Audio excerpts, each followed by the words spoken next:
Bon, écoute, salut Yvan. Merci de te prêter au jeu de mon podcast sur la chaîne Krav Maga Traveling. Ça me fait super plaisir de te recevoir. Merci Thomas pour l'invitation. Ça me fait plaisir d'être là aussi.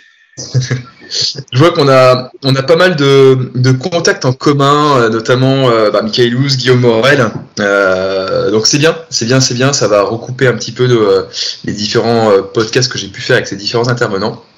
Et je vois aussi que, voilà, tu vois, je t'avais contacté juste avant un podcast que tu as fait avec Biomécanique, avec Jérôme, Jérôme que je suis pas mal. Je sais pas si on se connaît mutuellement, mais en tout cas, ces podcasts assez régulièrement. Et je t'avais contacté, je crois, une semaine après, pouf, je vois ton podcast qui pop. Je me dis, bon, c'est bien, on se suit de près. Donc c'est très bien. J'ai adoré ce podcast et c'est ça qui m'a renforcé dans l'idée d'avoir notre discussion à nous. Donc on verra, mais peut-être plus tourné sur un aspect un peu self-défense, qui moi me concerne un peu plus, mais c'est ça qui va être intéressant. Ok, et écoute, quoi de mieux pour commencer qu'un bon café sponsorisé par Budo Store et une petite présentation. Est-ce que tu peux nous raconter un petit peu qui tu es, ton parcours, ce qui te vient? Alors, je m'appelle Yvan Cam. Je suis aujourd'hui, on va dire, formateur dans le milieu de la respiration consciente. Okay. Mon background, c'est d'un point de vue académique. J'ai un doctorat en biologie, j'ai été chercheur une dizaine d'années sur différents sujets, notamment autour du métabolisme. Et au niveau loisir, dans les arts martiaux depuis très longtemps, puisque j'ai commencé la pratique des arts martiaux un peu comme tout le monde à 5-6 ans avec le judo, sauf que j'ai pas arrêté depuis. Donc je suis passé par pas mal de choses, le judo beaucoup, le jiu-jitsu brésilien au tout début. J'ai fait aussi des arts martiaux philippins. Un petit peu de boxe, de lutte, et j'ai fini, c'est ce que je fais encore plus ou moins aujourd'hui, mais sous différentes formes, par le Systema. Ok. Donc Systema, c'est une pratique où le souffle est vachement mis en avant. D'un point de vue aussi professionnel, je travaillais beaucoup, comme je disais, sur le métabolisme. Et en fait, l'un dans l'autre, j'ai fait des ponts et je me suis vraiment rendu compte que la respiration était quelque chose qui était complètement sous-estimé, sous-étudié. Et quand c'était étudié, c'était vraiment que par petit bout par petit bout. Ouais. Et j'ai vu qu'il y avait un manque d'une approche globale autour de la respiration, qui soit à la fois empirique, parce qu'il y a énormément de travail qui est fait dessus, mais que l'on puisse aussi relier à des connaissances un petit peu plus théoriques et scientifiques. Et donc, c'est comme ça que je me suis petit à petit dirigé sur la respiration. Ok, super. Donc, plutôt de manière, comme tu disais, holistique au final. Ouais, complètement. Ok. Alors ça me fait entre guillemets sourire quand tu dis j'ai commencé comme tout le monde avec le judo pas à 5 ans. Moi j'ai commencé super tard. J'ai commencé les arts martiaux. Moi j'avais quel âge? Je devais avoir 18 ans je crois. J'ai commencé à 18 ans. Et ouais, j'avais pas de judo près de chez moi et tout. Enfin si, moi j'ai fait 1 an de karaté, mais il y a très très longtemps. Je devrais même pas en parler tellement c'était nul. Enfin j'étais nul complètement. C'était à l'école et je crois que j'avais passé ma ceinture jaune. Et j'avais passé. À la fin de l'année, j'ai fait un kata tout pourri. Je comprenais rien à ce que je faisais. Et ils m'ont dit bon allez, tu comptes continuer? Non, tiens, on te fait la ceinture jaune, mais continue pas. L'horreur. Enfin bref. Donc et puis j'avais commencé à cause d'un film d'arts martiaux que j'ai vu, Tigre et Dragon, bref, la grande époque. Mais ok, ouais, le systéma, j'en ai fait 1 an. J'en ai fait 1 an avant de commencer le Krav Maga. J'en ai fait 1 an à l'époque à Saint-Nazaire avec, on en parlait, Yann Christodoulou. Donc très sympa. Après j'ai découvert le Krav Maga, mais 2 courants très très opposés. Mais par contre, c'est vrai que comme tu dis, la respiration, c'est là que j'ai compris qu'en fait, on le verra tout à l'heure, mais respirer, c'est pas, c'est pas inné, c'est pas facile. Ou moi, c'est facile à faire, mais mal. Et c'est là que j'ai vraiment compris, notamment à la lecture de ton bouquin et des exercices qu'on pourra parler tout à l'heure, que il y a un monde, comme tu dis, entre ce qu'on croit savoir, ce qu'on applique et ce qui est possible de faire, je pense. Oui, tout à fait. Écoute, je pense qu'on peut arriver sur justement le début du podcast, c'est-à-dire le fonctionnement de la respiration. Tu m'avais dit que toutes les composantes du corps sont régies par la respiration. Est-ce que tu peux justement nous parler de ça? En fait, c'est vraiment ça, moi, qui m'a intéressé dans le travail autour de la respiration.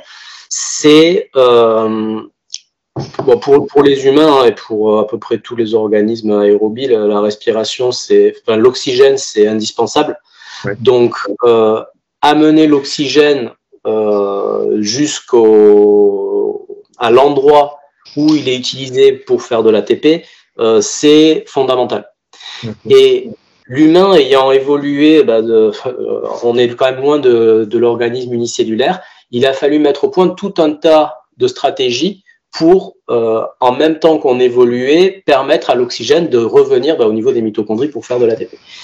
Et chaque fois qu'il y a une couche de complexité qui s'ajoutait au fur et à mesure de l'évolution, chaque fois il y avait un système de régulation qui devait s'assurer que l'oxygène arrive en bonne quantité. Okay. Et ce qui fait que toutes les couches de notre fonctionnement ont à un moment donné un rapport avec la régulation de l'oxygène. Et en biologie, il y a un truc qui est hyper important à comprendre, c'est une sorte de règle. Un système est toujours régulé. C'est-à-dire que quand il y a quelque chose qui est produit, quand il est produit à un certain niveau, ça va enclencher des signaux qui vont donner l'ordre d'arrêter de produire. D'accord. Okay. Et à l'inverse, quand quelque chose n'est pas assez là, il va y avoir un signal qui va dire là, il faut produire plus. Quand tu n'as pas ça, tu as des maladies. Le cancer, c'est typiquement quand tu as une dérégulation de la division cellulaire, par exemple. Et en fait, dans le cadre de l'oxygène, comme tous les systèmes ont un effet ont besoin d'oxygène et ont un rapport avec lui, ça veut dire que tous ces systèmes peuvent à la fois réguler la prise d'oxygène, mais aussi la prise d'oxygène, et donc la ventilation ou la respiration consciente, peut réguler ces systèmes-là. Ouais. Et donc c'est pour ça que quand tu travailles sur la respiration consciente et quand tu as une approche avec cette vision de la chose, tu prends conscience que tu peux à peu près tout contrôler consciemment via ton souffle. Oui, c'est ça qui est dingue. Oui. De façon plus ou moins directe, mais à peu près tout est contrôlable par le souffle. Oui, ce que tu je contrôle, donc au final, derrière, si je régule, ça active des mécanismes de régulation différents. Voilà. Tu peux reprendre le contrôle sur quelque chose qui est automatique. Enfin, la plupart du temps, on ne pense pas à respirer, heureusement, sinon ça serait compliqué de se dire à chaque fois qu'il faut que je respire. Et pour autant, comme tu dis, là je peux décider d'arrêter de respirer, je peux essayer de réguler ma respiration, et c'est ça qui fait que je peux gérer derrière les mécanismes, en fait, d'avoir une influence. Exactement ça. Donc, le plus classique pour les gens qui connaissent un petit peu la respiration, ça va être de gérer les ratios entre inspiration, expiration, les temps d'apnée, etc. Mais ça, c'est ultra basique. La respiration, plutôt la ventilation, en fonction de la manière dont tu vas amener l'air dans les poumons, tu vas enclencher différents mécanismes, ou tu vas influer sur différents mécanismes. En fonction de ta façon de bouger, comme l'apport d'air va être affecté, tu vas là aussi jouer sur différents mécanismes. Et de cette manière-là, tu te rends compte que ce que tu peux contrôler est énorme, mais à l'inverse, ce qui te contrôle aussi quand tu respires mal est énorme. Ah oui. Et en fait, dans la plupart des cas, la respiration est presque un boulet, dans le sens où quand elle est mal régulée, elle va mettre des points négatifs, et je parle même chez les sportifs de très très haut niveau. Oui, et avant d'arriver à quelque chose où la respiration devient un moyen d'optimisation, en fait, il y a pas mal de couches à gérer pour que déjà ce ne soit pas un handicap. Que ce soit plus un frein, et au final que tu arrives à un niveau, comme tu dis, avant d'arriver à la performance, il faut déjà contrer les effets négatifs que tu as pu accumuler. Et comme on n'en est pas conscient, il y en a beaucoup. Oui, c'est ça qui est dingue en fait. C'est que on est persuadé bien faire. On en parlait la dernière fois, de dire, mais est-ce que je respire mal? J'en sais rien, je respire, quoi. En fait, on se dit pas, je le fais mal. Et c'est logique, parce que c'est quand même, c'est un mouvement qu'on fait entre 15 et 20 000 fois par jour. Exactement, ouais. Et donc, si on le fait on n'y prête pas attention, et puis tout le monde arrive à survivre en respirant, donc on se dit ça va, ça se passe bien. Mais moi, je donne toujours le parallèle avec la nutrition. Il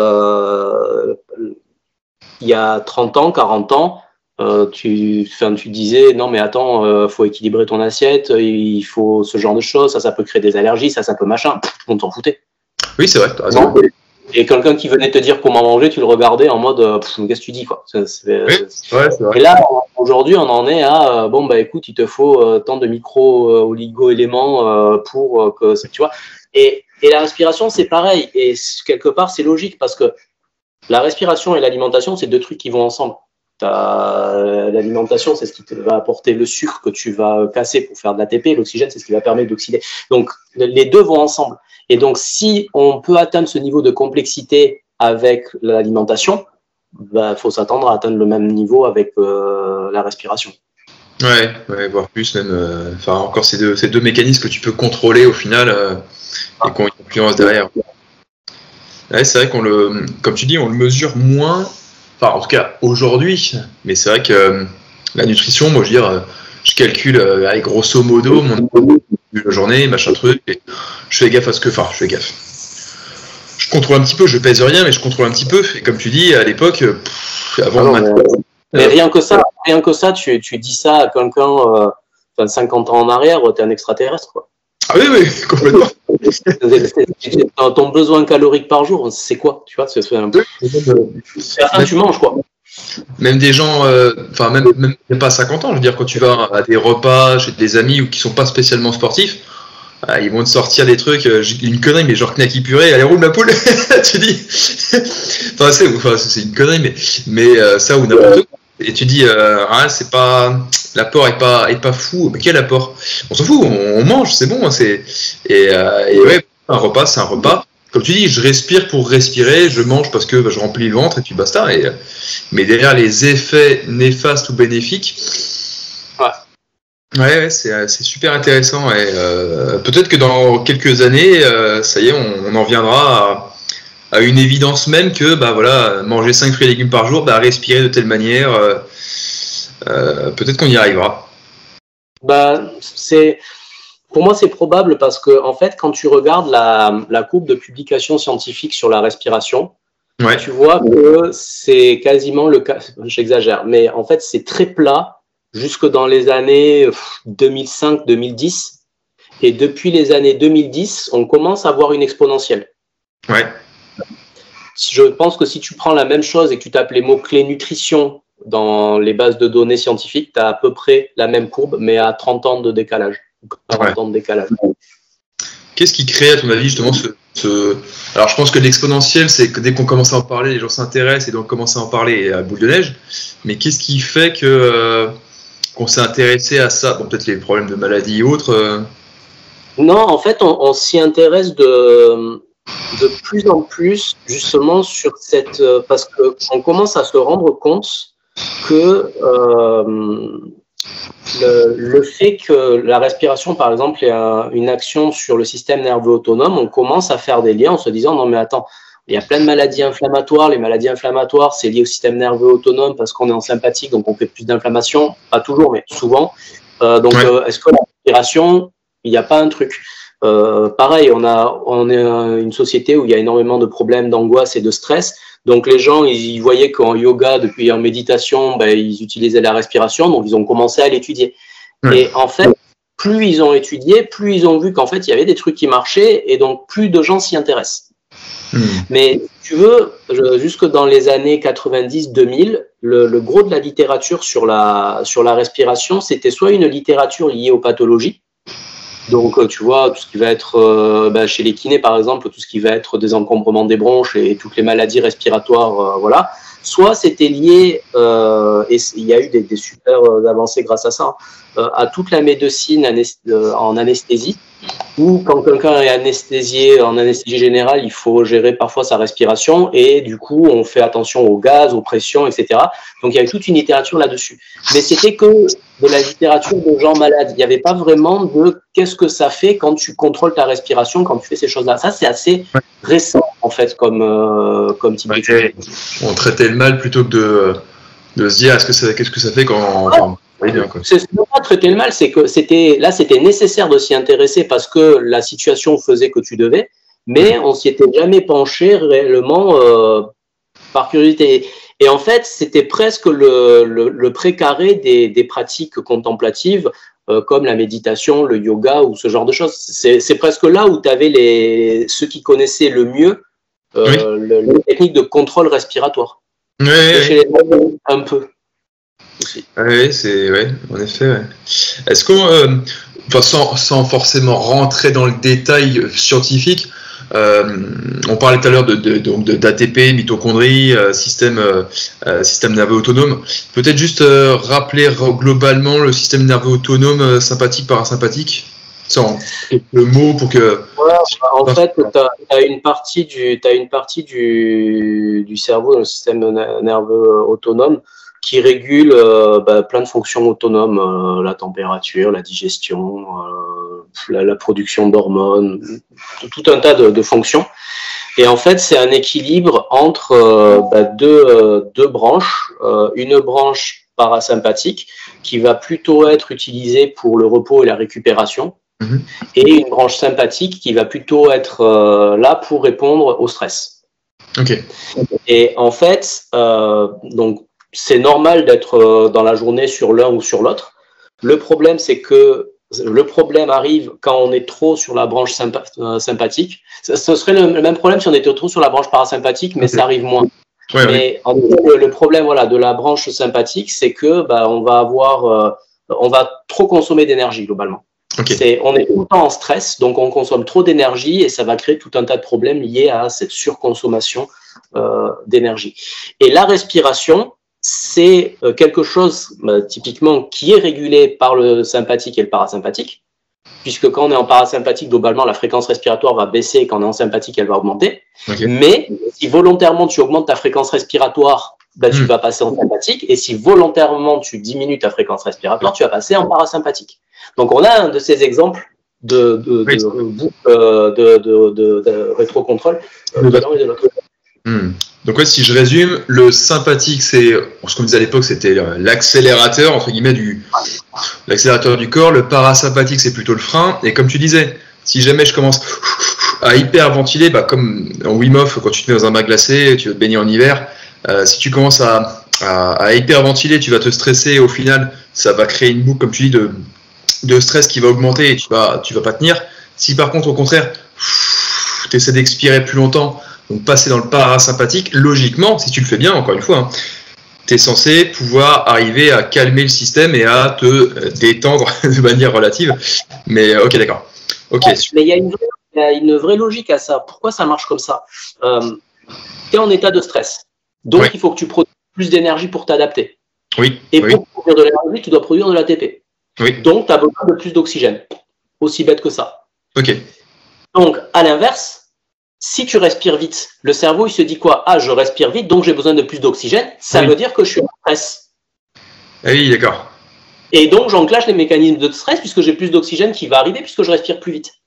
Et ça amène un vrai souci. C'est que, par exemple, quelqu'un qui va avoir une respiration aux alentours de 20 respirations minutes, ce que tu atteins assez facilement chez les gens stressés, et parfois, c'est uniquement lié à leur posture. C'est-à-dire que s'ils sont un truc tout bête, appuie-toi sur ta table avec tes deux bras et essaie de respirer profondément. Ah, tu peux pas, ça bloque niveau maquillage thoracique. Tu pourrais, mais ça te demanderait beaucoup de force. Donc ton corps, jamais il va faire ça. Non. Donc qu'est-ce qu'il va faire? Il va respirer là où c'est libre. Donc au niveau de la poitrine.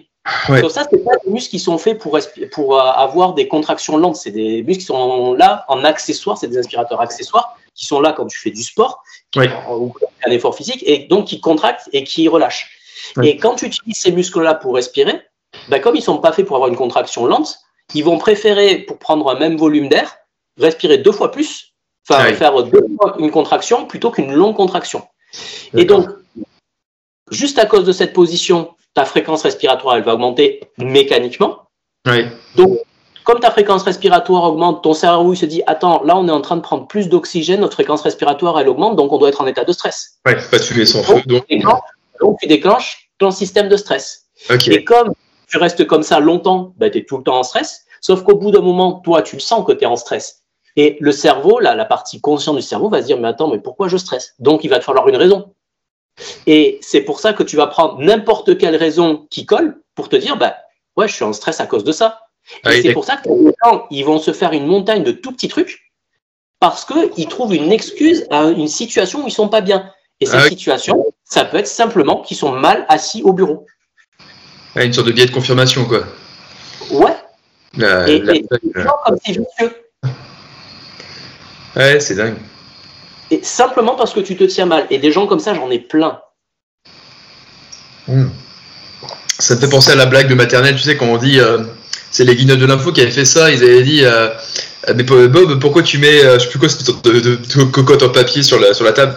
C'est pour éviter les girafes dans le bureau, mais il n'y a pas de girafes dans le bureau, tu vois que ça marche. C'est ça, c'est vrai. Mais c'est dingue.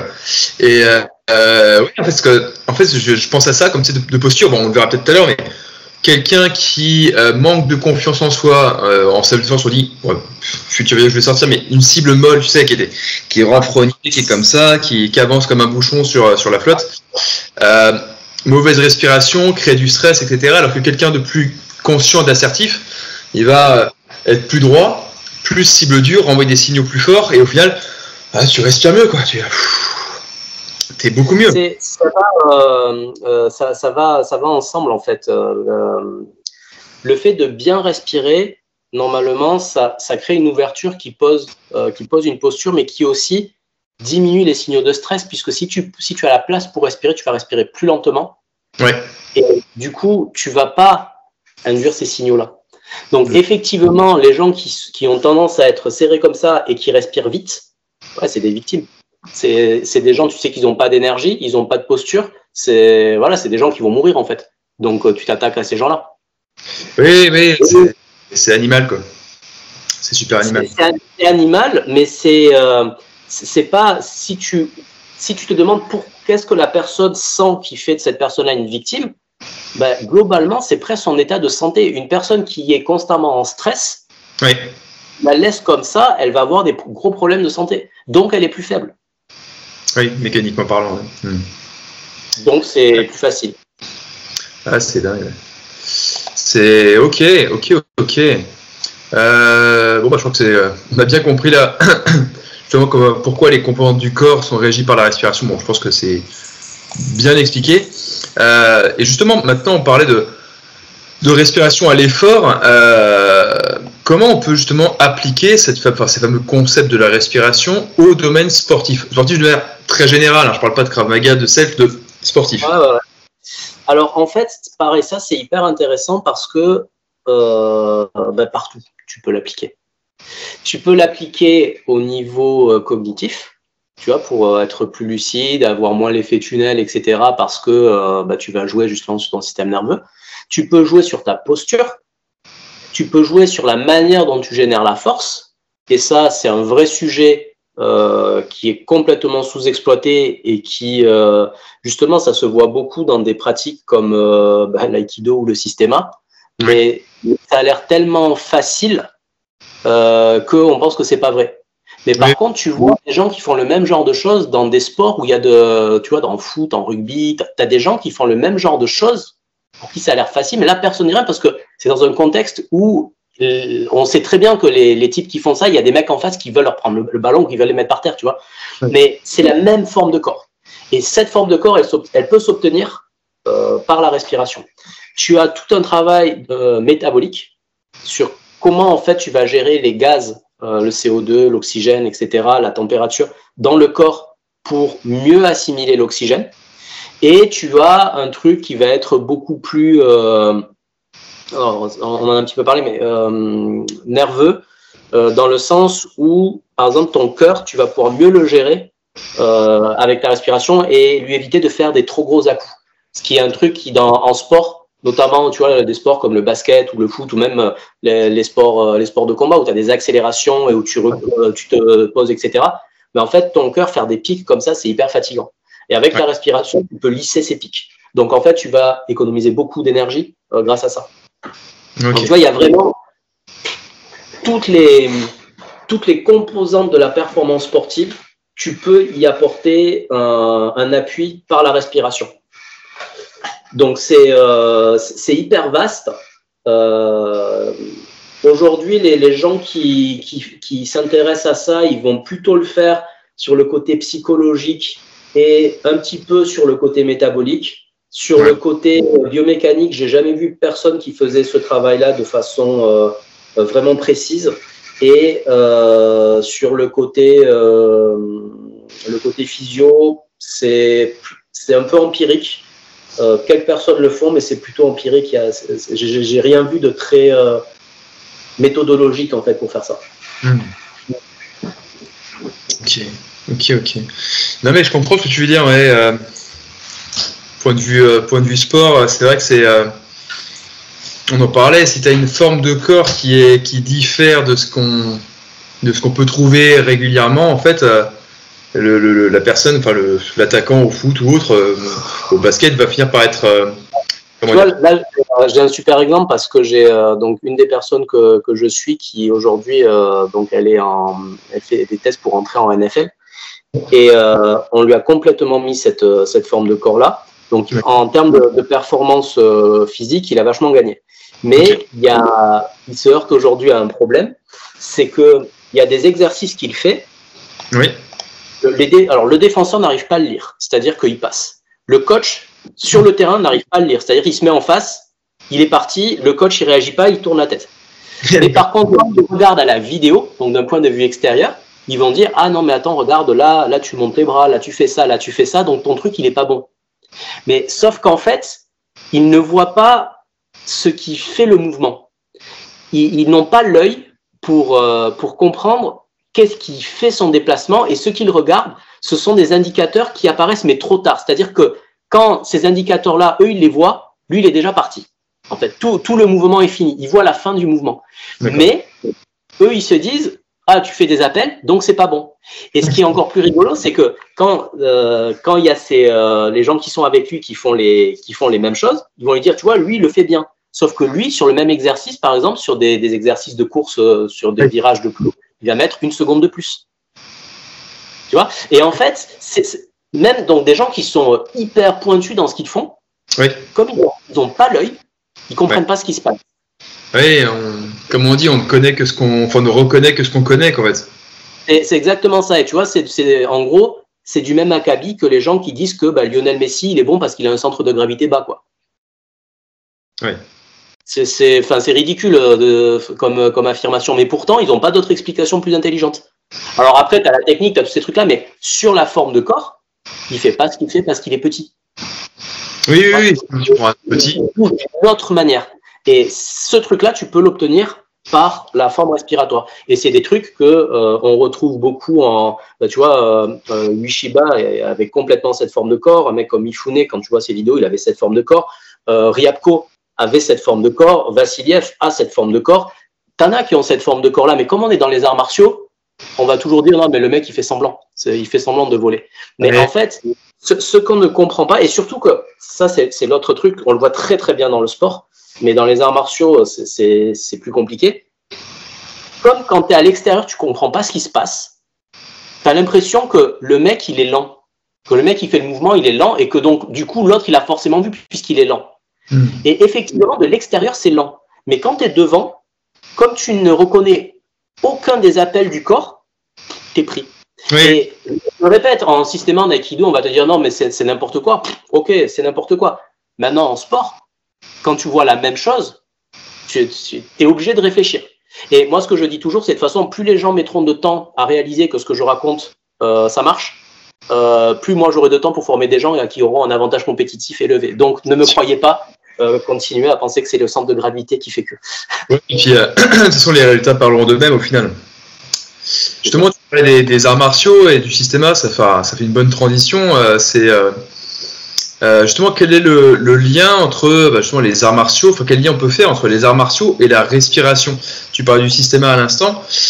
Moi, j'ai vu, moi, j'ai pratiqué que 1 an de systéma, donc mon point de vue est très limité sur cette discipline. J'ai appris des choses très intéressantes dessus. D'un point de vue efficacité du systéma, j'en sais trop rien, sauf que je l'ai vu une fois en soirée.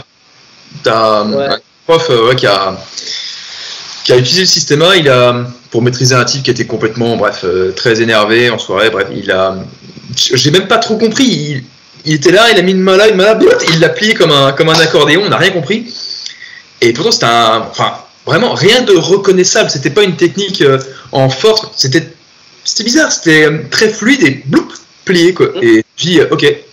Après c'est peut-être un exemple parmi tant d'autres, j'en sais rien, mais c'est vrai que ce soir-là, je me suis dit ok, c'est pas reconnaissé. Enfin, j'ai pas compris, j'ai pas reconnu. Et même maintenant, avec l'expérience que j'ai en arts martiaux général, je sais pas. Et je me suis posé cette question, je me suis dit ok. J'aime pas, enfin, c'est pas j'aime pas. En fait, ça m'indiffère un peu de parler de l'efficacité des disciplines. Ouais. Parce que pour moi, très clairement, quel que soit l'art martial, tu ne pourras jamais. Et j'inclus ça dans les sports de combat. Ouais. Tu ne pourras jamais savoir si une discipline est réellement efficace. Parce que combien au maximum de combats tu vas faire dans une vie? Je parle même en sport, combat sportif. Un boxeur. Ouais. C'est un boxeur. Tu le mettrais en MMA, dans des règles plutôt permissives et encore que voilà. Il fait quoi? En MMA, il fait peut-être 100 combats maximum. Mais même statistiquement, c'est même pas représentatif. Tu vois, tu peux pas, ce sera toujours trop individu dépendant. Maintenant, ce que tu peux regarder, c'est est-ce que la forme de corps est efficace d'un point de vue gestion de l'énergie, répartition des contraintes et efficience en fait. Tu vois, en termes de levier, de choses comme ça. Et si on prend ces trucs-là, le système est extrêmement efficace. Parce que, de base, ça, il n'y a même pas besoin d'en faire pour comprendre, à partir du moment où tu cherches, où ta recherche première, c'est d'enlever les tensions quand tu fais un mouvement, par définition, c'est plus efficace. Oui, si t'es relâché, tu feras plus vite. Voilà. Et ce qu'il faut comprendre en systéma, c'est que déjà, la première couche, c'est juste d'essayer de faire les trucs de la façon la moins tendue possible. Ça ne veut pas dire la moins forte, ça veut dire qu'en fait, si par exemple je dois tendre le bras, ça ne veut pas dire que je le fais de façon molle, ça veut dire que je tends le bras normalement, mais en enlevant tout ce qui va chercher à aller dans la direction opposée à mon mouvement. Oui. Donc, de base, ça c'est efficace. Ok. Et ensuite, et ça, c'est pas tous les gens en systéma qui le font très très loin de là, mais quand tu travailles correctement ta respiration et que tu le connectes avec cette logique, la manière dont tu vas utiliser ton corps, elle est totalement différente. Tes appuis sont différents, c'est vérifiable sur des plateformes de force. La manière dont tu répartis les forces dans ton corps la manière est différente. Et typiquement, tu vois, quand tu as cette forme de corps-là, quelqu'un qui va te pousser, il va soit glisser un petit peu sur toi, soit pas réellement sentir ce qui se passe. Et on va sortir du système et aller sur quelque chose qui, justement, où tu as une reproductibilité, c'est le rugby. Ouais. Il y a un mec qui a cette forme de corps-là, c'est Antoine Dupont. Antoine Dupont, bon, il est très bon dans le jeu, tout ce que tu veux, mais regardez ce mec-là à l'impact. Pas quand lui, il plaque, quand les gens essaient de le plaquer. Ouais. Très souvent, alors c'est loin d'être le plus costaud, tu as 3 mecs qui essaient de le plaquer en même temps. Et les gars, ils glissent dessus. Ouais. Quand ils essaient de l'attraper, ça glisse. Quand ils essaient de percuter, ça ne percute pas comme ça devrait. On l'a vachement vu en rugby à 7, mais on l'a vu aussi à 15. Il est difficile à gérer. Et ça s'explique parce que sa construction gère les forces d'une façon différente à ce à quoi on s'attend. Oui. Donc, quand la personne vient mettre une contrainte sur lui, elle n'a pas le retour attendu. Oui, et du coup, ça crée un bug. Et lui, il a aussi beaucoup moins de force à gérer de cet impact puisque l'autre le retient puisqu'il y a un truc qui ne va pas. Oui, d'accord. Ben, en fait, quand tu regardes le systéma, mais quand tu regardes Ueshiba, je ne parle pas de l'aïkido, je parle de Ueshiba, ouais. leur corps est capable de faire ça.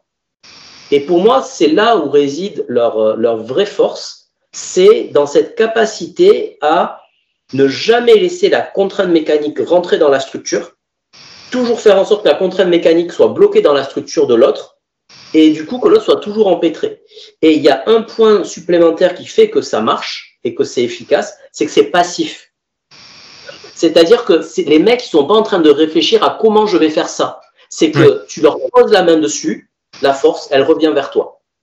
Un mec comme Antoine Dupont, tu poses la main sur lui, la force, elle revient vers toi. Et le gars que j'entraîne et qui a été avec lui en équipe de France de rugby à 7, qui a pu s'entraîner avec lui, m'a dit exactement la même chose. Il m'a dit, c'est simple, la forme de corps que tu proposes, c'est ce que je sens chez lui. C'est-à-dire quand je le pousse, il n'y a rien. Je me reprends tout en fait.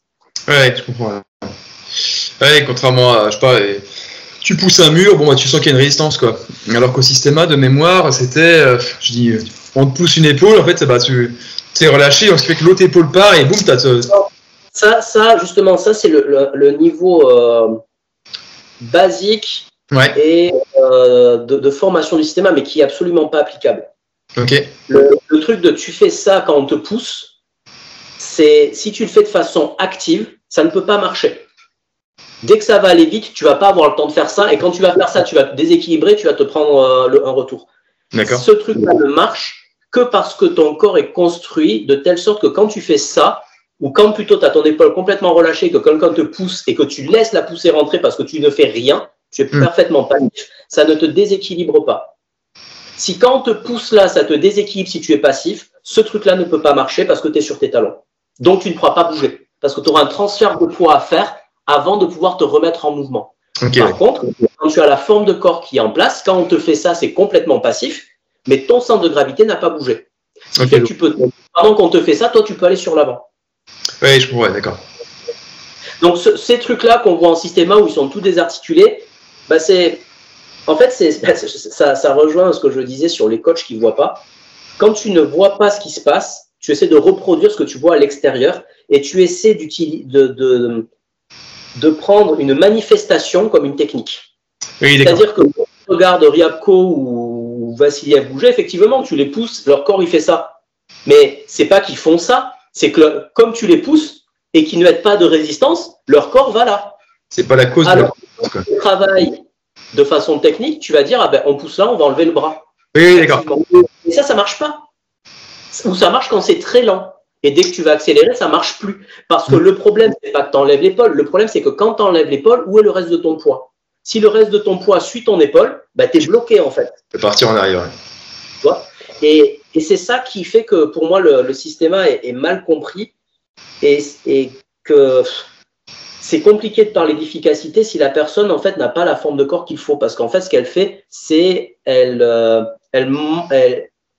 bouge comme il voit que ça bouge. C'est vrai, quand ils voient, ils disent. Ils n'expriment pas le Systema.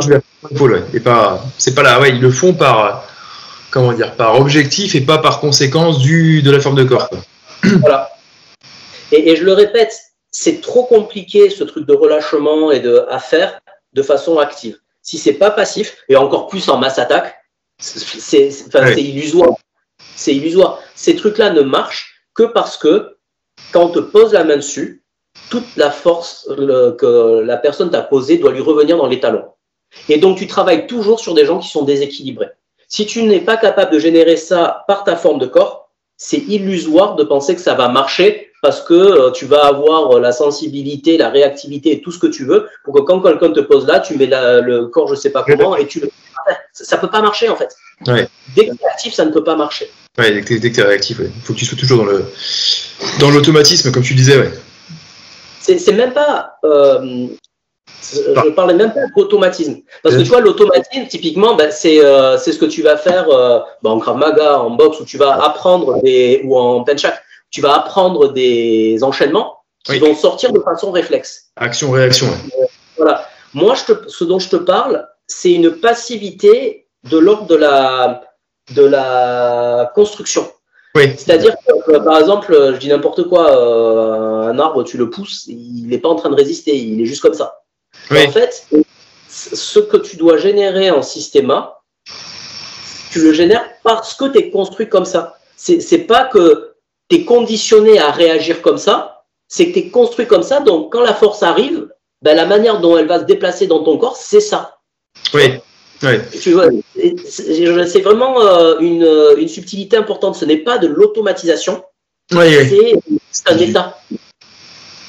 C'est un état tel, ouais. C'est comme tu dis, c'est de manière ni passif, enfin ni actif, ni proactif, ni réactif, mais c'est du passif, quoi. C'est comme ça.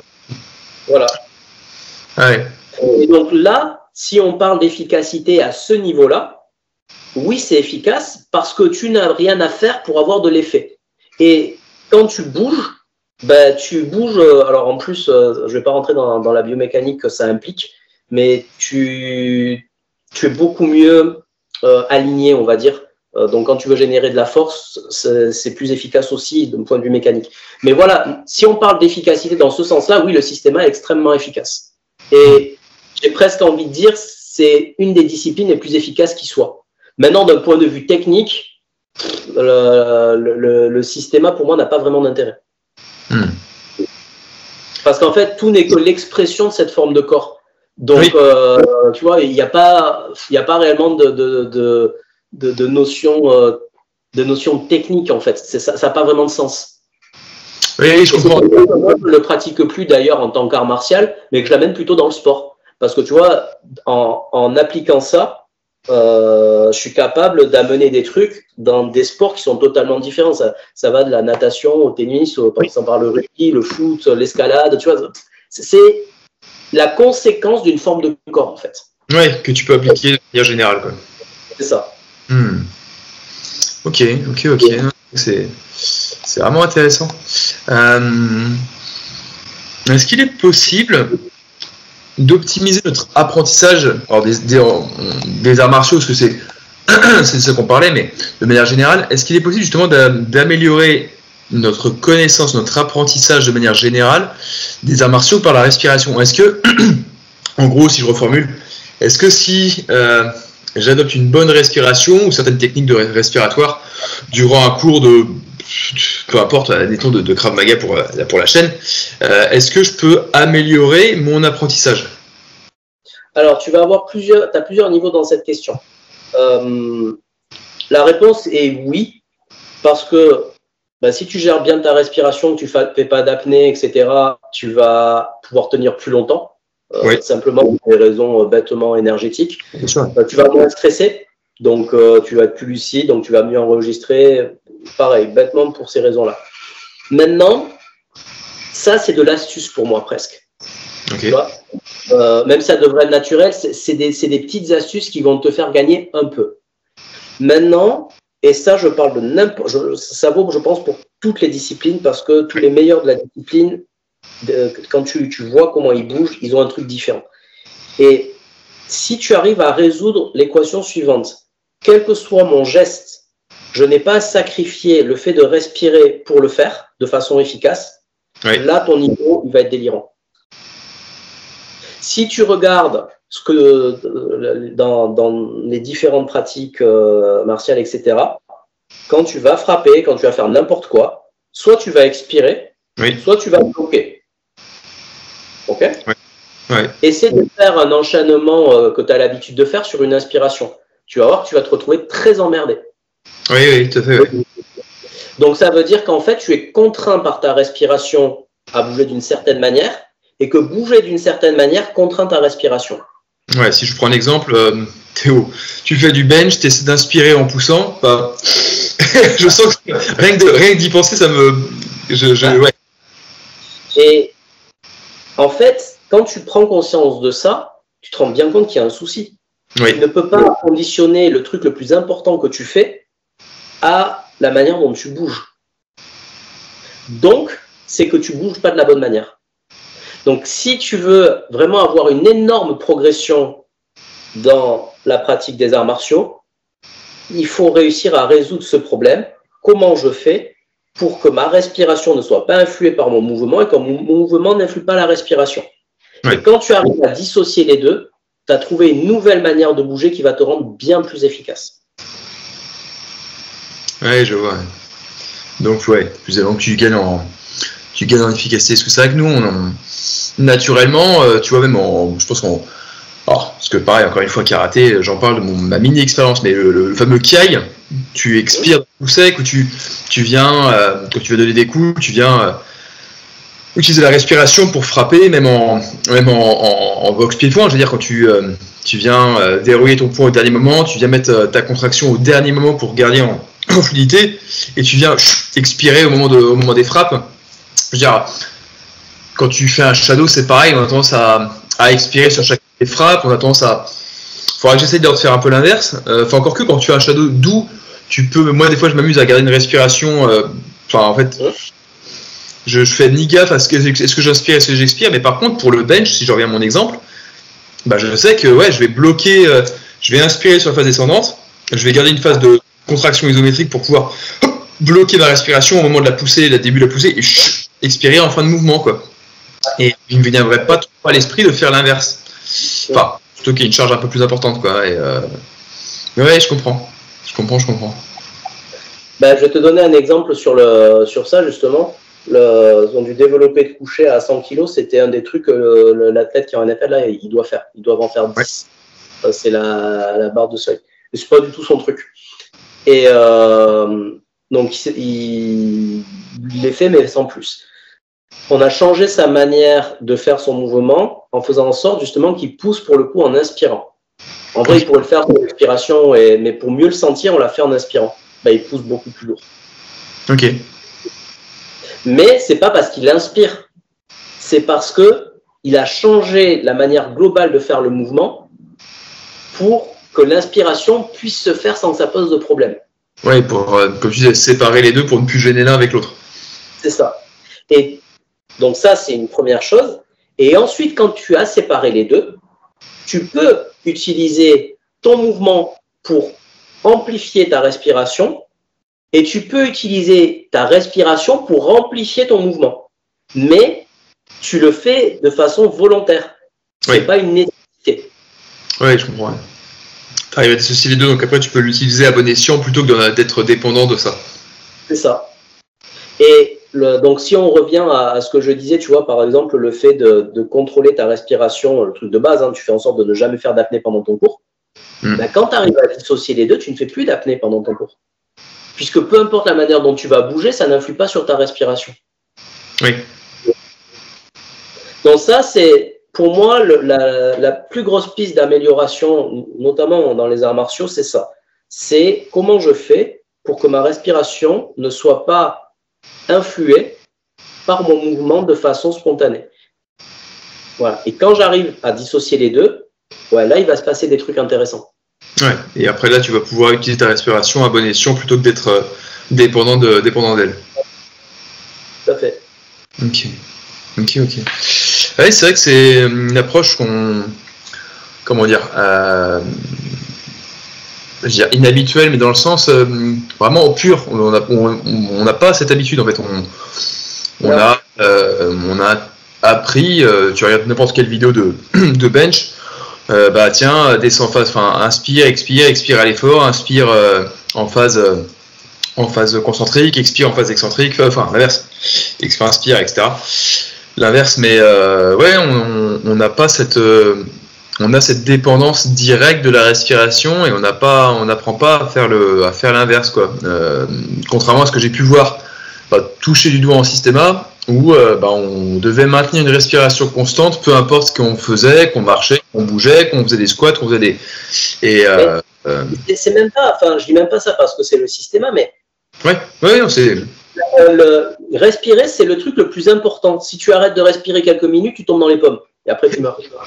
Donc, à quel moment un truc peut être plus important que cette fonction? Tu vois, donc, c'est pas normal qu'elle s'arrête. Oui, tout à fait. Et une petite anecdote rigolote, je regardais il n'y a pas longtemps mon chat qui jouait avec un serpent. Ouais. Et justement, je regardais sa respiration, mais elle ne s'arrête jamais. Le chat, pendant qu'il joue avec le serpent, c'était une petite couleuvre, donc elle essayait de mordre, et le chat, il sautait comme ça. Le chat n'arrête jamais de respirer. Ouais. Quand il saute, il n'arrête jamais. Ouais, c'est étonnant que nous on le fasse. Comme tu disais je crois que c'est sur biomécanique ou dans le bouquin, tu disais l'apnée de l'email, tu sais, quand tu as un email, tu dis oh, qu'est-ce qui va se passer, ou tu vois en combat, hein, les débutants surtout, quand ils sont. Je vais te donner une super anecdote aussi à ce sujet-là. J'avais un élève, c'était un instructeur de plongée en bouteille. Ouais. Et il disait qu'un jour, pour rigoler, ils avaient pris le rythme cardiaque d'un débutant quand il allait à l'eau. Et le truc, c'était délirant. Ils étaient à 180, 190, un truc énorme. Et ouais, alors ils se disent, ah, c'est super drôle, ils ont peur, donc leur corps, il monte. Et après, ils l'ont fait sur eux. Ils étaient à peu près à la même chose. Ah oui. Et là, ils n'ont pas compris, tu vois, ils réfléchissaient. Et le mec, il m'en a parlé parce qu'il savait que je m'intéressais à ces sujets-là. Et je lui dis, mais vous faites quoi avant de faire ça? On met les bouteilles. Et avant les bouteilles, vous faites quoi? On met la combinaison. Je dis, le truc en néoprène hyper chiant à mettre, là. Super, tiré, là. Et je lui dis, et quand vous faites ça, vous respirez? Parce que tu sais, ils sont tout le temps en train de tirer dans tous les sens. Voilà, Donc, en fait, chaque fois qu'ils essaient de faire un truc, ils arrêtent de respirer. Et il a fait attention à ça. Et effectivement, ils étaient en apnée la moitié du temps où ils mettaient la combinaison. Parce que le moindre mouvement, ils devaient forcer, donc ils bloquaient. Donc, ça faisait plein de micro-apnées. Et leur cœur, il augmentait. Ils ont fait attention à ça. Leur cœur, il était à 80, 90, pas plus, tu vois. C'est marrant. Donc, effectivement, ces micro-apnées qu'on fait tout le temps, ça te fait vachement monter le cœur. Mais je le répète, c'est logique. Tu arrêtes de respirer. Ça dit quoi à ton cerveau? Qu'il y a un problème. Tu as besoin que l'oxygène soit constant pour bien fonctionner. Donc, ton cerveau, si tu arrêtes de respirer, il se dit il y a un problème. Donc, tu es en stress. Donc, si tu es en stress, tu passes en sympathique, ton cœur va s'accélérer, etc., etc. Ouais. D'accord, c'est marrant. Mais d'où ça vient justement cette proportion qu'on a à arrêter, comme tu dis, d'arrêter de respirer. Quand on y pense, c'est contre-productif. Tu dis, mais est-ce que c'est quelque chose? Je n'ai pas vraiment la réponse à ça. Moi, tout ce que j'ai pu, moi, je pense que c'est très lié au conditionnement postural de notre société. Ok. Bon, la position assise, le type de position assise, etc., etc. Alors, c'est une observation, donc ça vaut rien. Mais je donne des cours de motricité à des tout petits. Okay. Principalement, justement, pour essayer de ne pas ce genre de choses. Et en fait, ce que j'ai remarqué, c'est que entre 2 ans et demi et 4 ans, ils n'arrêtent pas leur respiration quand ils jouent. Sauf ceux qui ont eu des infections et des choses comme ça, des grosses bronchites, qui ont pris l'habitude de respirer par la bouche, eux oui, mais les autres, non. Ok. Ouais, de la même manière, les enfants à cet âge-là ont cette forme de corps qu'on retrouve en systéma, qui fait que quand tu mets de la force sur eux, ça ne réagit pas correctement. Tu as un bébé, tu vas voir. Tu vas voir un truc qui est super. Non, mais tu vas voir un truc qui est super rigolo. Le bébé, quand tu essaies de lui changer la couche et qu'il te pousse avec le pied, tu vas devoir mettre du poids, en fait, pour contrer ça, pour pas partir sur tes talons. Alors que le machin, il pèse rien. 6 kilos. Donc, ça veut dire que ta manière de bouger n'est pas la même que la tienne. Et toi, essaie de regarder, tu vas faire expérience. Logiquement, toi, si tu pousses contre un mur comme ça sur le dos, tu vas glisser. Oui. Si tu pousses sur quelqu'un sur le dos comme ça, tu vas glisser. Le bébé, il glisse pas. Hein. Oui, il est réparti. Le bébé, tu vas le bloquer, mais il va pas être repoussé en arrière. Hein. Ouais. Ça va juste verrouiller. C'est marrant. Tu vérifieras. Et en fait, jusqu'à 1 an et demi, 2 ans, pour moi, ils ont encore cette forme de corps qu'on retrouve en systéma et que certains n'ont jamais perdu et qui, dans le sport, leur donne une domination totale, en fait. Donc ce serait quelque chose qui serait plutôt appris que, en gros de manière innée on l'aurait et après on la désapprend ou ouais, comme tu dis de toute façon. Je suis même pas sûr qu'on le désapprend parce qu'en fait ça revient très très vite. C'est plutôt qu'on met des couches par dessus. Oui, d'accord. Ouais, notamment la position assise au travail. On n'est pas fait pour être assis à longueur de journée. D'ailleurs, beaucoup de productivité là-dessus. Puis comme tu dis, on est assis, on est penché comme ça, on respire mal. Et même, tu vois, dans la manière dont on fait du sport, dans la manière dont on dissocie le corps, fait qu'en fait, cette façon globale de fonctionner, elle va se casser. Ouais,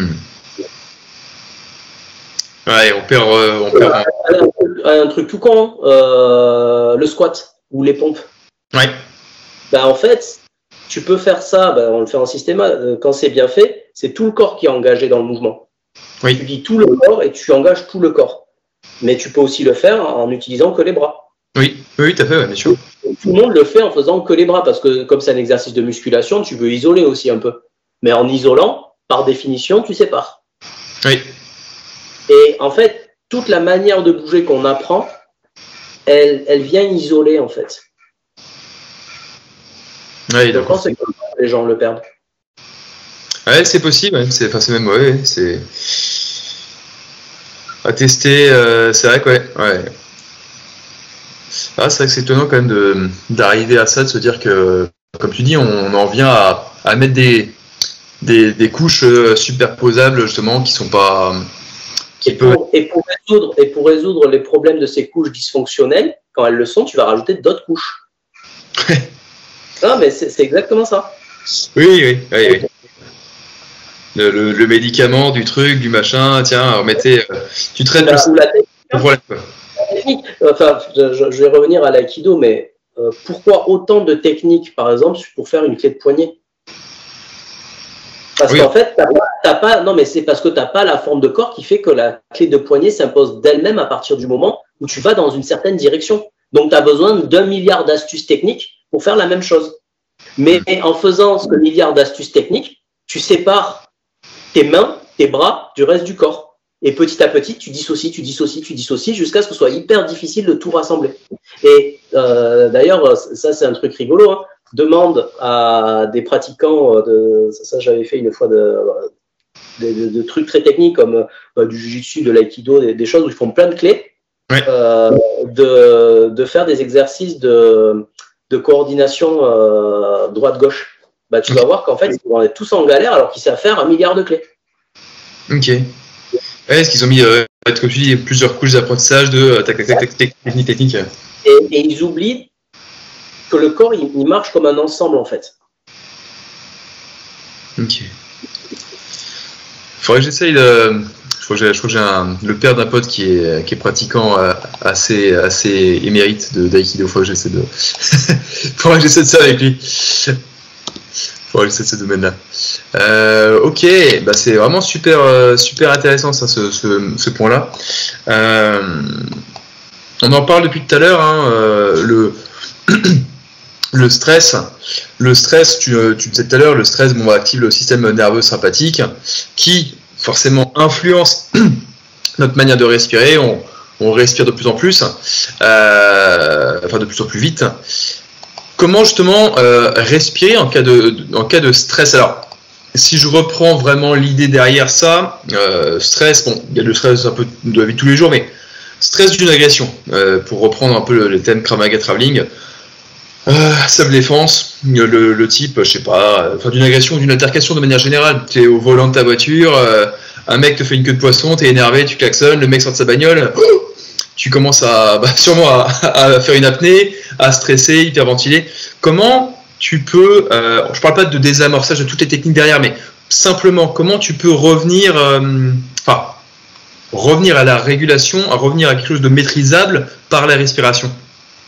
Alors en fait, le premier truc à faire là-dessus, c'est pas tant jouer sur le système nerveux autonome d'entrée, c'est tu vois le truc que tu as fait là, ce petit truc là, ou le frisson ou la tension que tu as quand, même si le mec sort pas de sa voiture mais qui te fait une queue de poisson. Oui. Ou tu as le feu qui passe au orange au moment où tu t'engages. Tu as cette petite tension là. Oui. Et ça, c'est des choses pour venir bloquer ton diaphragme.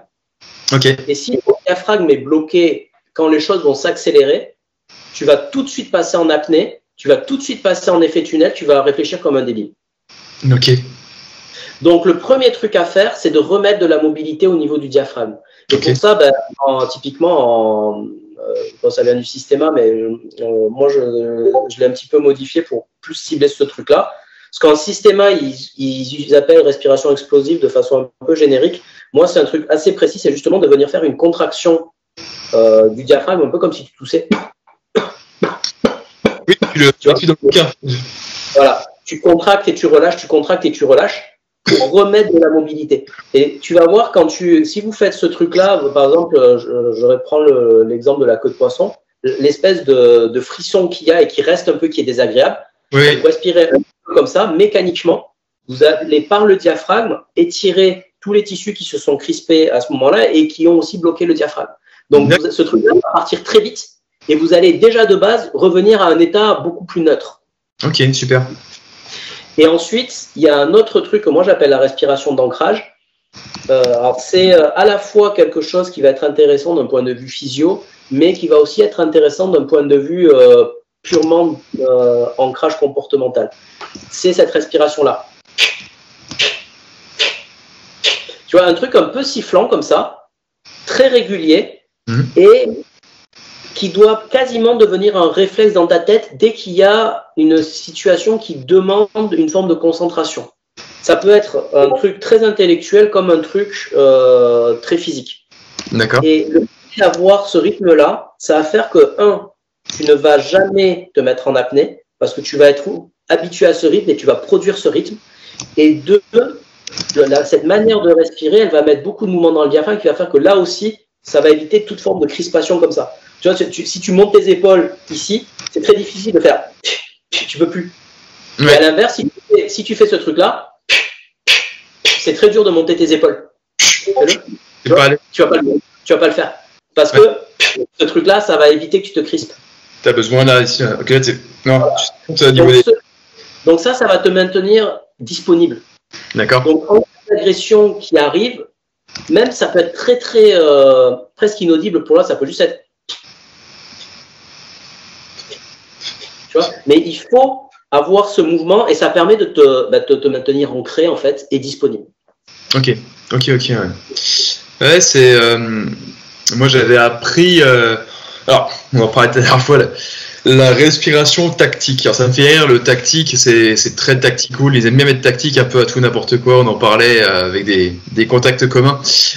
Mais en fait, c'est la respiration carrée. Tu sais, pour réguler logiquement ton parasympathique et ton sympathique, tu sais, tu inspires 4 temps, tu bloques 4 temps poumon plein, expire 4 temps et bloque 4 temps poumon vide pour créer un équilibre entre ton sympathique et ton parasympathique. Tu penses quoi ça de cet exercice-là? Alors, déjà, fais ça à l'effort et dis-moi combien de temps tu tiens. Ouais. À l'effort, c'est pas faisable. Ouais, ensuite, ça peut se faire au repos, ça peut se faire en préparation, c'est un truc qui marche. Ok. Et le problème, c'est que comment tu fais ce truc-là? Est-ce que tu fais 4 temps j'inspire, je vais au max de mes poumons? Est-ce que tu fais 4 temps j'inspire, je reste dans mon volume courant? Est-ce que tu fais 4 temps de pause sec et je ferme la glotte? Est-ce que tu fais 4 temps de pause sec, glotte ouverte, mais pareil, tu n'es pas en volume de réserve inspiratoire? Quand tu expires, tu es en volume courant? Tu es en volume de réserve expiratoire? Et est-ce que tu es capable de faire 4 temps en apnée vide? Donc, quand tu as répondu à toutes ces questions, tu as une technique qui marche. Oui, tu as beaucoup de paramètres.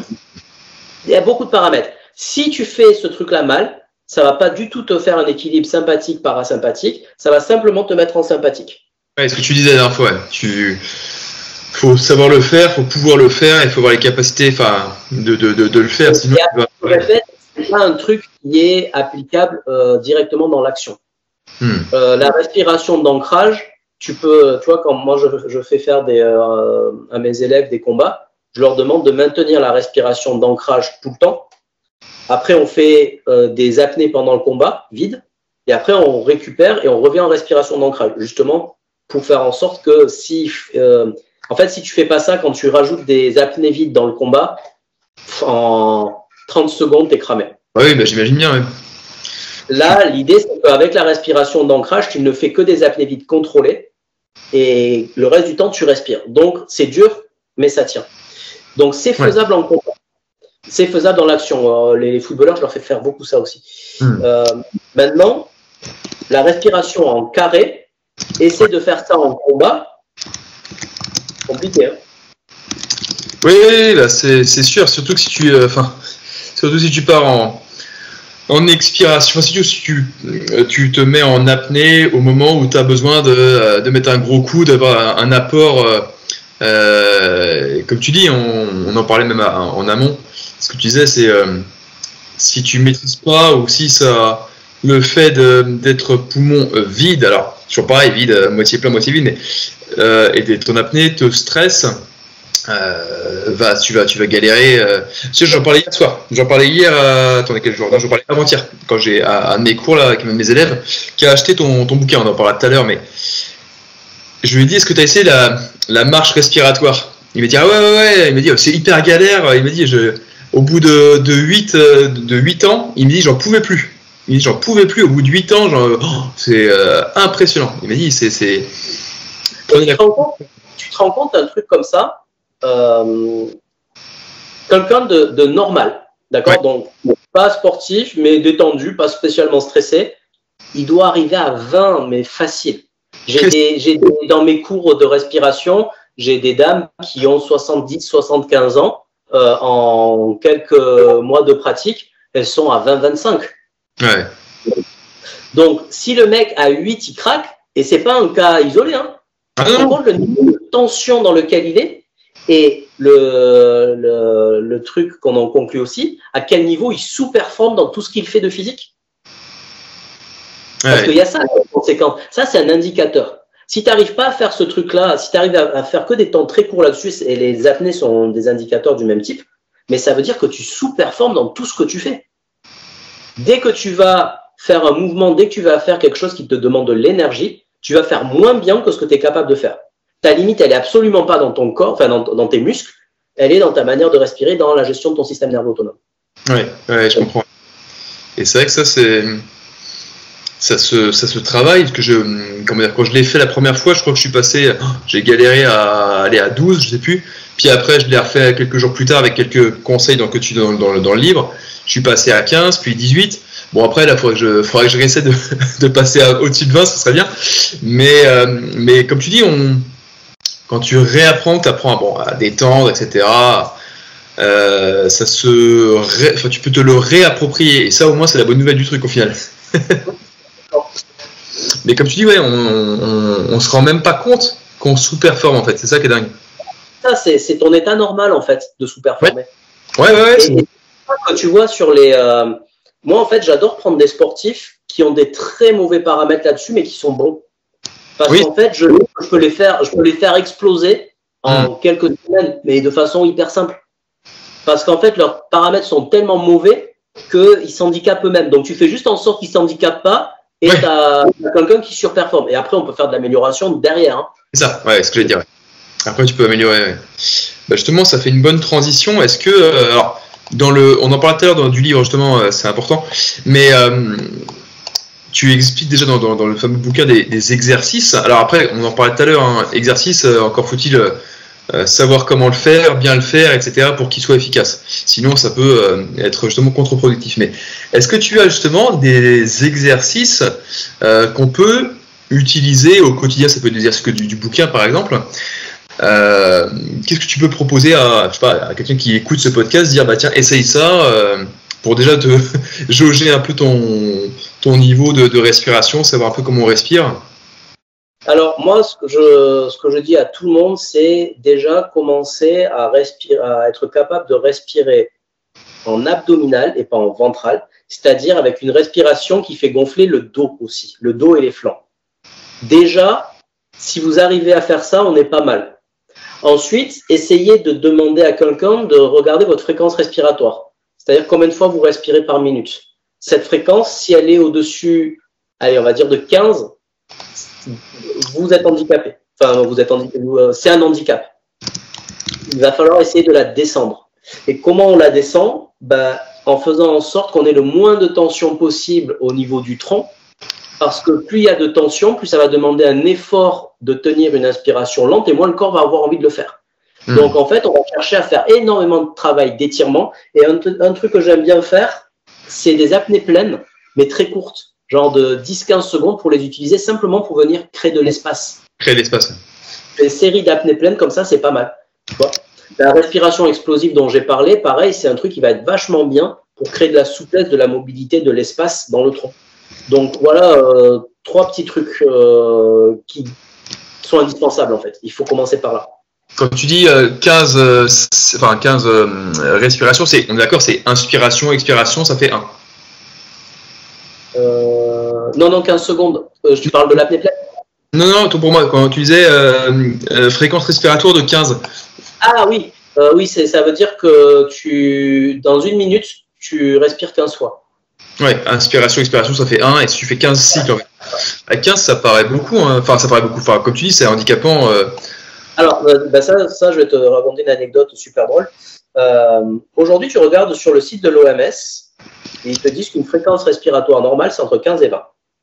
Entre 15 et 20, c'est énorme. Ouais. Moi, quand j'étais en médecine, c'était il y a une vingtaine d'années, on nous avait dit la fréquence respiratoire normale, elle est entre 12 et 15. Ok ? Ouais. Pour le bouquin, j'ai fait des recherches et je suis allé chercher des rapports de médecine générale du début du XXe siècle, où justement, dans l'anamnèse, ils regardaient la fréquence respiratoire, mais comme ils regardaient la tension et d'autres paramètres. Là, les gens, ils étaient plutôt entre 8 et 12. Ok ? Tu es en cohérence cardiaque, donc la cohérence cardiaque, c'est quand tu vas avoir un équilibre entre l'ortho et le parasympathique à 5 respirations minutes. Et c'est là aussi où tu as la meilleure, la HRV la plus haute, c'est-à-dire que ta capacité ta tolérance au stress est la plus élevée. Le fameux 3-6-5, c'est ça? Ça, c'est la cohérence cardiaque. Mais la HRV, c'est un ratio entre le parasympathique et le sympathique. Et quand les deux sont équilibrés, c'est là où en fait tu as la plus grosse plage de réponse au stress, puisque globalement, tu peux aller partout. Alors que quand ta HRV est basse et que tu es vachement sympathique, tu as moins de capacité d'adaptation, puisque tu n'en utilises pas beaucoup. Oui. Mais sauf ce truc-là, cette HRV, quand tu es au-dessus de 12, tu as déjà perdu 30% par rapport à la cohérence cardiaque. Quand tu es au-dessus de 15, tu es à 60% de moins. Quand tu es au-dessus de 20, tu es à 5% à peu près, ou 10% de ta HRV maximale. Donc tu vois que quand on dit qu'une respiration normale, elle est entre 15 et 20, quelqu'un qui est déjà à 20, ça veut dire que sa capacité à gérer le stress par rapport à son équilibre ortho-parasympathique, elle est déjà hyper faible. Oui. On peut dire que ça, c'est normal. Ouais, c'est quand même dingue. Est-ce que ce serait pas, tu sais, une sorte de médiocratie dans le sens, les gens savent respirer, donc on va dire que maintenant la norme, c'est ça, quoi. Ouais, c'est ça. Non, mais complètement. C'est parce qu'en fait, c'est pas quelque chose qui a été réfléchi, on constate que la plupart des gens, ils sont entre 15 et 20, donc c'est ça la norme. D'accord. Pourquoi on s'en fout? Pourquoi on a multiplié par 2 ce chiffre en un siècle? On s'en fout. Oui, c'est ça. Ouais, c'est ce que j'allais te dire, c'est vraiment ça qui me... Ouais. La normalité devient... c'est médiocre, mais tout le monde fait pareil, donc après tout ça...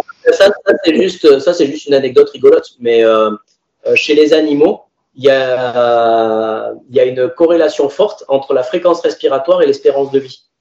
Oui, tu disais dans le bouquin de baleine notamment. Ouais, la baleine, alors je sais plus ce que c'est, mais je crois qu'elle fait, c'est de l'ordre de l'heure quasiment la baleine puisqu'elle plonge, etc. Mais par exemple, tu vois les petits mammifères type les hamsters, les souris, etc. Oui, ça respire très très vite et ça vit très peu de temps. Un chien, ça respire plus vite que le chat et l'espérance de vie du chien est plus basse. Et en fait, tu regardes, il y a quelqu'un qui s'est amusé à faire ce truc-là, la fréquence respiratoire en fonction de l'espérance de vie, et tu vois que c'est très corrélé.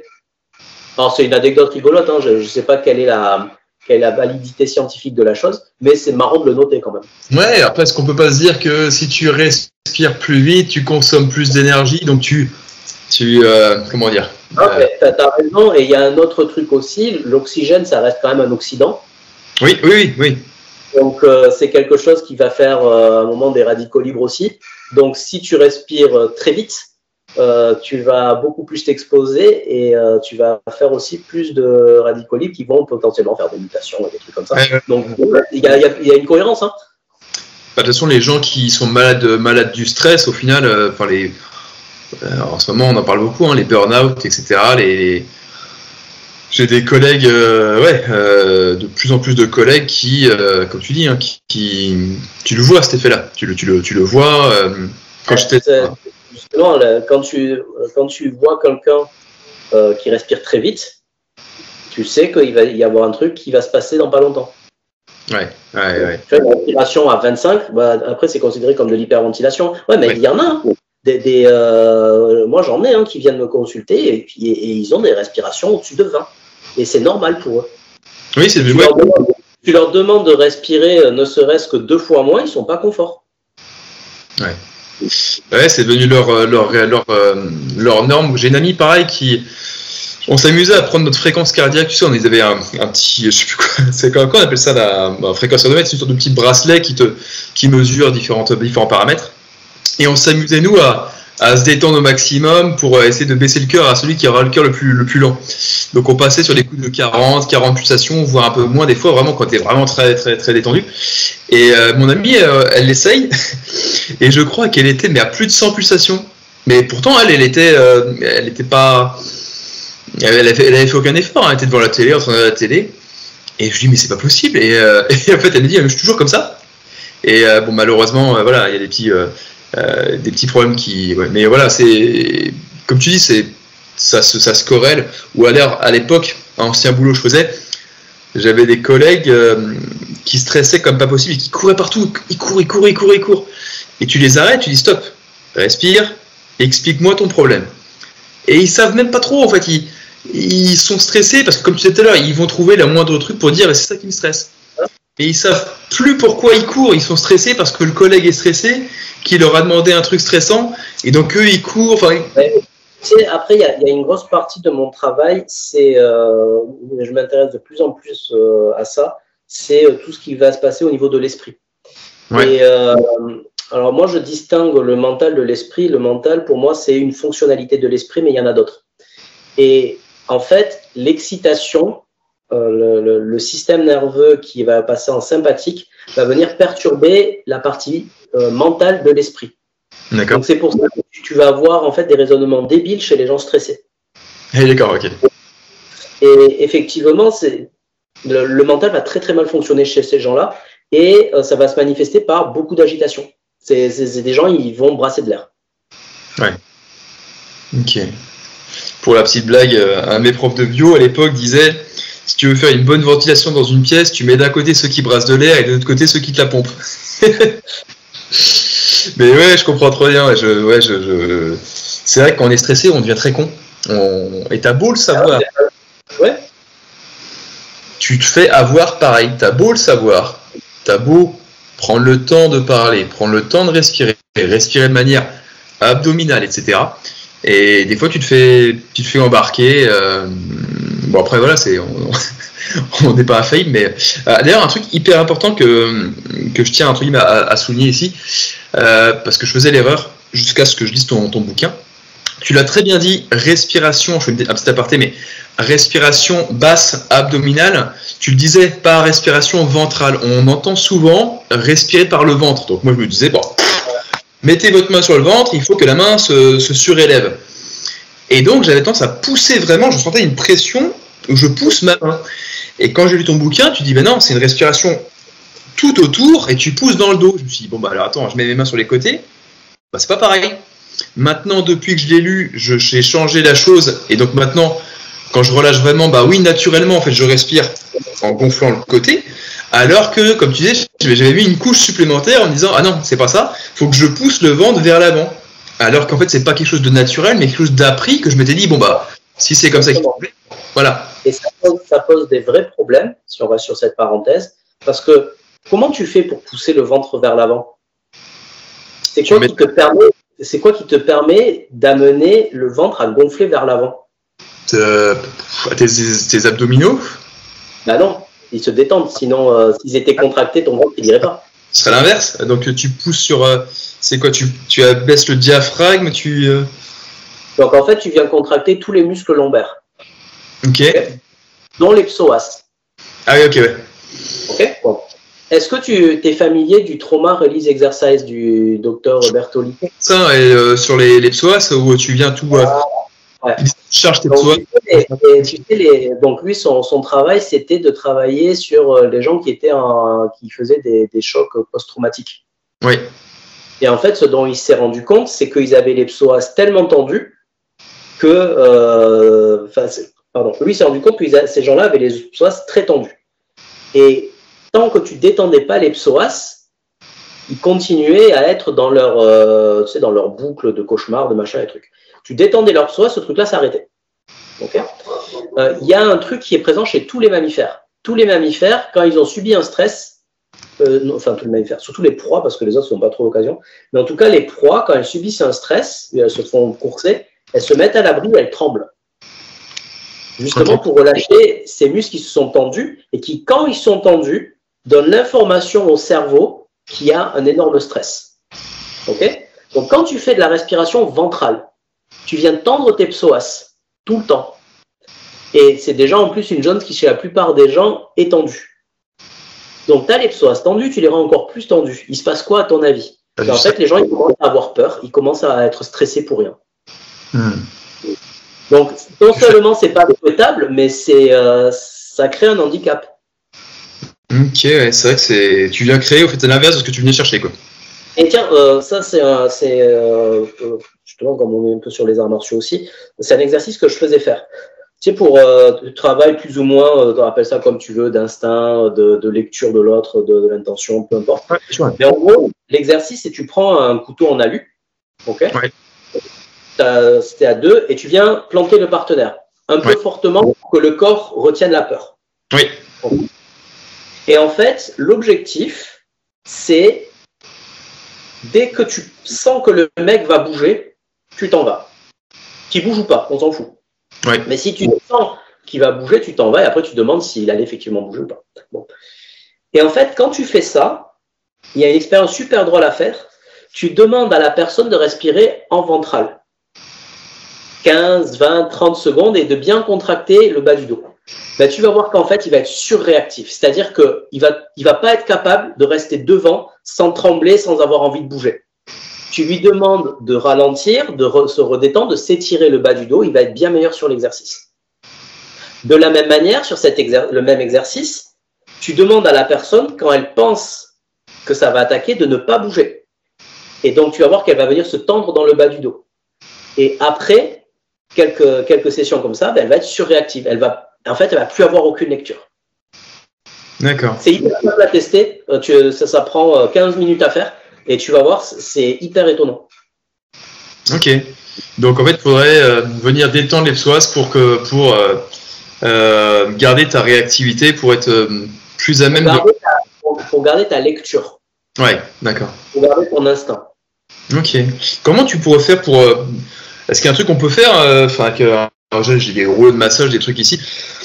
Pour détendre la psoas, je fais quoi? Je viens le chercher avec une bâche. Tu peux aller le chercher, mais tu sais, après, très bêtement, hein, respire dans ton abdomen. Ouais. C'est ça qui va appuyer dessus tout le temps. Voilà, ça va masser, ça va étirer. Moi, ce que je fais faire aux gens, en fait, c'est que je leur mets... ils se mettent sur des balles de tennis, mais pas pour masser, juste pour avoir quelque chose contre quoi ils ont la sensation de pousser.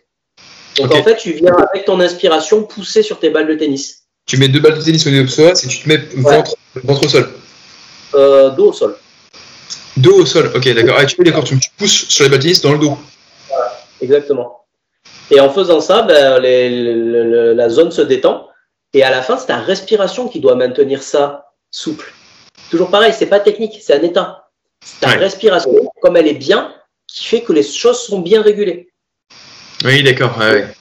Donc, si tu perturbes ta respiration en faisant une respiration ventrale, elle fait plus son boulot et tu vas accumuler en plus des tensions. Ouais, donc au final, ce que tu voulais utiliser pour détendre, tu vas te tendre, quoi. Ouais, c'est pour ça que je préférais faire cette petite aparté, parce que c'est vrai que moi, ça m'a... Après, il y a quand même un petit bémol à mettre, c'est que quand tu fais de la respiration ventrale, pour quelqu'un qui respire 20 fois par minute, tu vas quand même diminuer la fréquence respiratoire. Donc, tu vas quand même passer en parasympathique un peu, mais tu vas accumuler de la peur.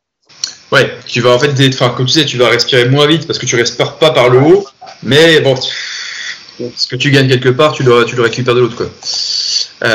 Ok. Bah, en fait, ça fait tout simplement on en parle depuis tout à l'heure, hein, c'est une question qu'on s'était notée, mais la différence, on en parle depuis tout à l'heure, mais l'apprentissage technique différent de l'apprentissage naturel. C'est ce dont on parle depuis tout à l'heure, en fait. Le naturel qui devrait revenir au galop, et les techniques qu'on met par-dessus. On en parle depuis tout à l'heure, la technique de je pousse le ventre vers l'avant, alors que naturellement parlant, tu le dis, hein, les fermiers, genre le bon Charles Ingalls, il respire de manière naturelle, en fait, et il n'a pas besoin de mettre ça en plus, quoi. En fait, c'est le gros truc que j'ai mis en place dans ma méthode de respiration. J'ai absolument pas une approche technique de la respiration. C'est-à-dire que pour moi, une technique, c'est pas une technique, c'est un exercice. Et quand l'exercice, tu sais le faire, t'arrêtes d'utiliser l'exercice, t'en fais un autre. Donc, j'ai pas, il y a beaucoup de gens qui enseignent la respiration comme un catalogue de techniques. Pour moi, ça n'a aucun intérêt. Tu développes rien avec ça. Par contre, utiliser une technique parce qu'elle va te faire bouger d'une certaine manière ou respirer d'une certaine manière jusqu'à ce que ce soit quelque chose de naturel, ça, c'est intéressant.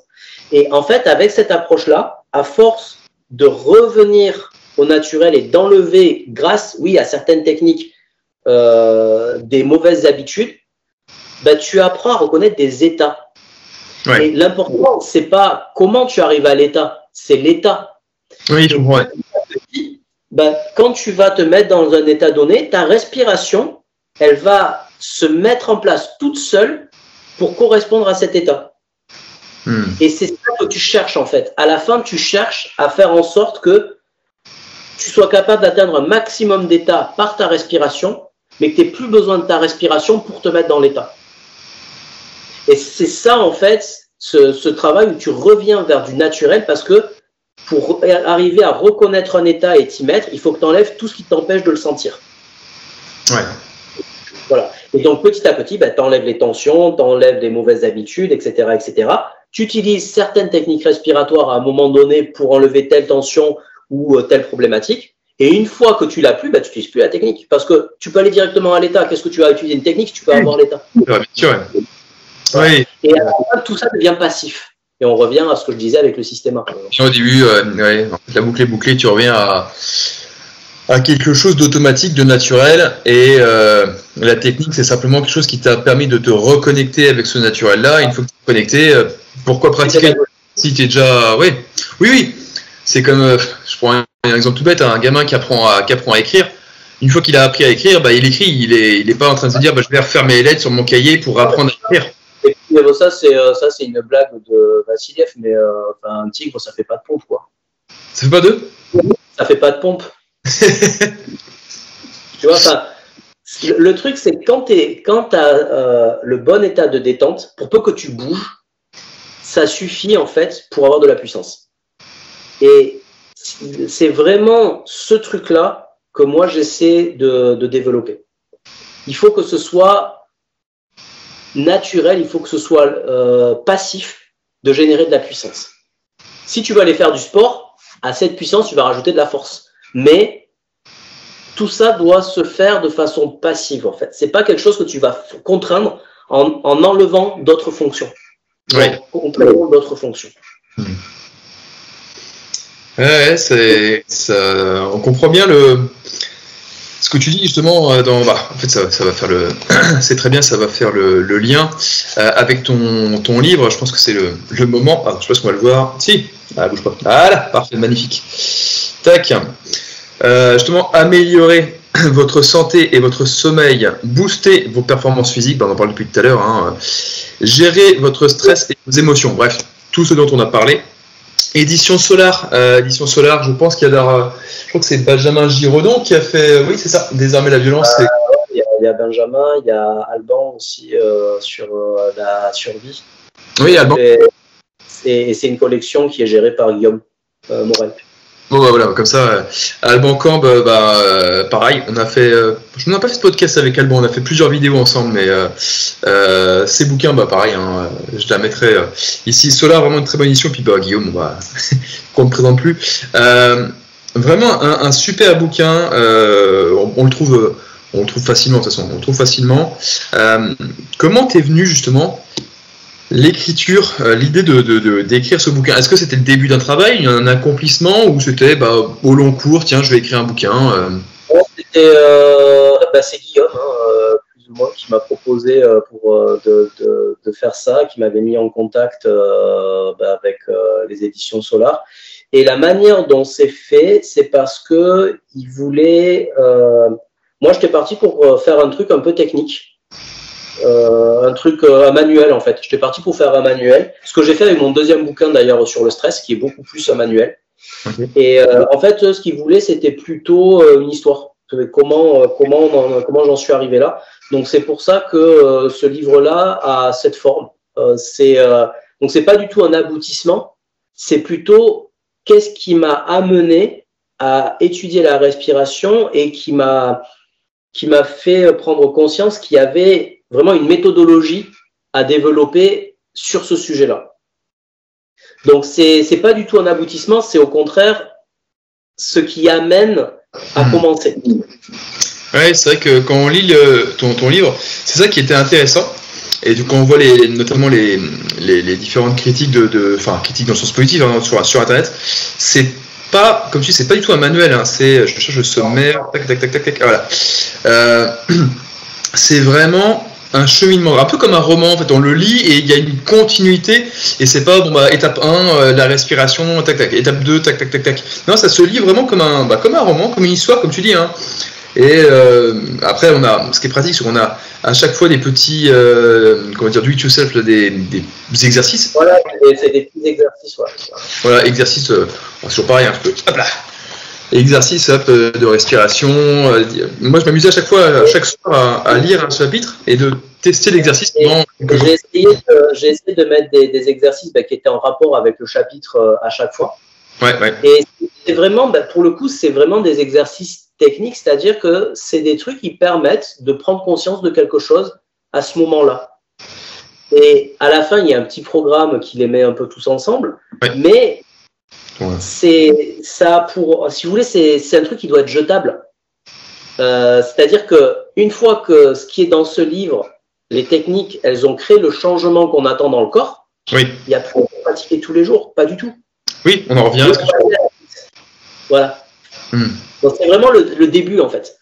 Mais c'est déjà un début qui est très parlant parce que comme tu disais, la respiration naturelle, la marche respiratoire, tous ces trucs-là, ça permet d'avoir des prises de conscience hein, quand même. Ah oui, c'est. Alors, ne jetez pas le bouquin, au pire, revendez-le. non, mais je suis complètement d'accord avec ton principe de. Tu acquiers la compétence et après tu l'utilises comme compétence. Et ça, c'est vraiment. C'est le but un peu de Krav Maga Traveling aussi, c'est alors, en gros, le c'est pas sorcier de la self, on se comprend hein, en beaucoup plus simple, mais c'était ça l'idée aussi. Franchement, de mon point de vue, si vous le pouvez, d'ailleurs, il y a certains de comme je dis, mes élèves, toujours pareil, hein, certains des élèves que j'ai qui ont acheté ton bouquin. Ils ont acheté ton bouquin, donc je l'avais mis sur Instagram et puis ils m'ont contacté, ils m'ont dit tiens, il vaut le coup. Je dis oui, prends-le. Je suis en train de le lire pour l'instant, oui. Et j'en parlais mardi avec eux. Je leur ai dit je fais un podcast qui va sortir bientôt, justement sur le bouquin. Ils m'ont dit super, comme ça on pourra travailler dessus, et d'autres entre guillemets plus timides attendent un peu le podcast pour savoir de quoi il en retourne. Mais ça va être un bon sujet de discussion. Donc, bref. Si vous hésitez, n'hésitez pas. La maîtrise du souffle par Yvan Kam. On peut trouver ça, moi je crois que j'avais trouvé sur Amazon de mémoire. Amazon, ils en ont encore plein, mais c'est à la FNAC, Cultura, c'est un peu partout. Je vais trouver directement. Voilà, donc n'hésitez pas. Super bouquin. Je crois qu'on a pas mal discuté de tout ce qu'on voulait. Est-ce que tu as, comme dirait Jean-Pierre, un dernier mot Ouais, bah, en fait, c'est vraiment, moi, je vous encourage à au moins être curieux sur le sujet. Ouais. Parce que vraiment, passer à côté de ça, c'est se mettre un boulet qui est inutile. Donc, quel que soit ce que vous pratiquez, quelle que soit la finalité recherchée, vous aurez toujours un intérêt à regarder ce que la respiration peut faire pour vous ou fait contre vous actuellement. Oui, ouais, complètement. Donc, moi, c'est voilà, soyez curieux, abordez ça avec une ouverture d'esprit, parce que quand on creuse là-dedans, on se rend compte aussi qu'il y a beaucoup de choses dont on était persuadé qui tiennent sur pas grand-chose en fait. Il y a qu'à faire les exercices au fin de chapitre pour s'en rendre compte. Ok, bah super, écoute, vraiment bien. Ça m'a vraiment fait plaisir de te rencontrer en visio. Il faudrait qu'on se rencontre en physique, ce serait beaucoup plus intéressant pour la suite. Au plaisir de descendre un peu dans le sud. Écoute, moi, c'était vraiment super de pouvoir cet échange-là. Bah écoute, avec grand plaisir. Avec grand plaisir. Moi, c'est mon but d'aller voir les personnes vers qui on peut se tourner pour en apprendre plus. Dernier mot, la maîtrise du souffle par Yvan Cam. Yvan, merci encore. Je te garde quelques minutes après. Bon, je vais couper, mais je te garde quelques minutes.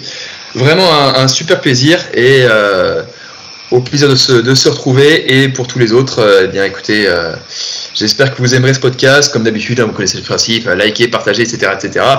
Toutes les YouTuberies. Et sur ce, on se retrouve pour de prochaines vidéos, prochains podcasts. Allez, à la prochaine. Salut. Salut.